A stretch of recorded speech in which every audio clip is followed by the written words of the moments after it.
Okay, so yeah, Oregon's gonna be terrifying next season. The Oregon Ducks in 2023 had one of the most prolific offensive and defensive pairings that we have seen in college football. The only team that was able to beat Oregon made it all the way to the college football championship. On top of that, the Oregon Ducks brought in the 6th best recruiting class, bringing in guys like 4-star offensive tackle Jaquan McCroy, standing at 6'8", 365 pounds, 4-star wide receiver Jeremiah McClellan, who this kid can just flat out get open, 4-star linebacker Braden Platt, who is just a walking missile, 5-star edge rusher Elijah Rushing, which good luck trying to stop him from getting after your quarterback, and 5-star defensive lineman Aiden Breland, who is just a flat out workhorse. But the Oregon Ducks haven't just dominated in the high school recruiting rankings as well, they've also done a phenomenal job of bringing in talent from the transfer portal. With the departure of Bo Nix, the Oregon Ducks needed a replacement for him, and they needed a replacement for him fast.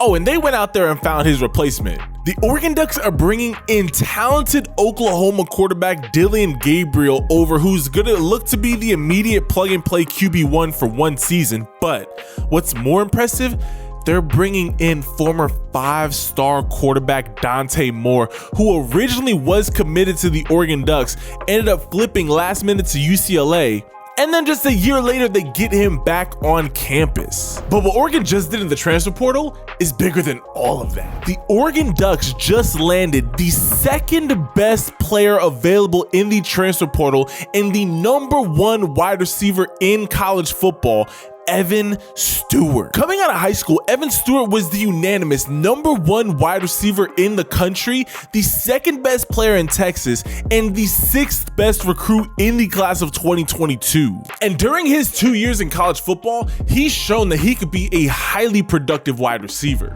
During his first 2 seasons at Texas A&M, as a true freshman, he caught 53 passes for 649 yards and 2 touchdowns. And then in his sophomore year, he caught 38 passes for 514 yards and 4 touchdowns. Evan Stewart is going to be an immediate replacement for Troy Franklin, who's going to the NFL draft, being one of the best wide receivers available in the draft.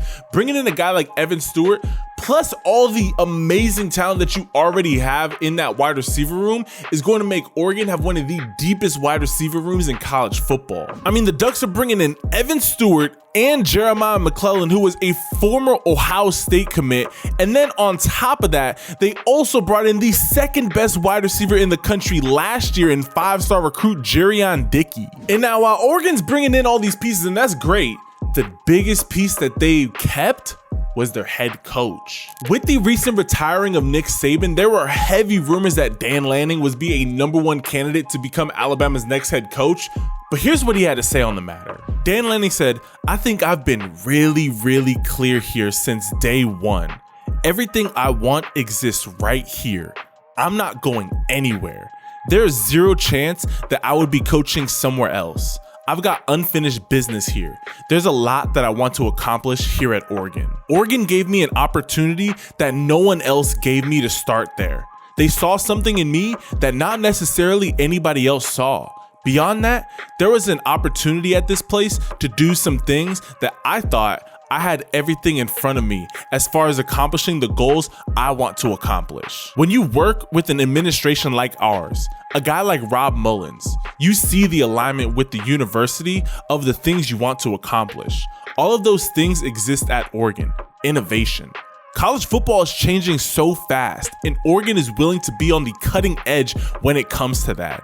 For me, I don't take that lightly, and I feel like I have unfinished business here.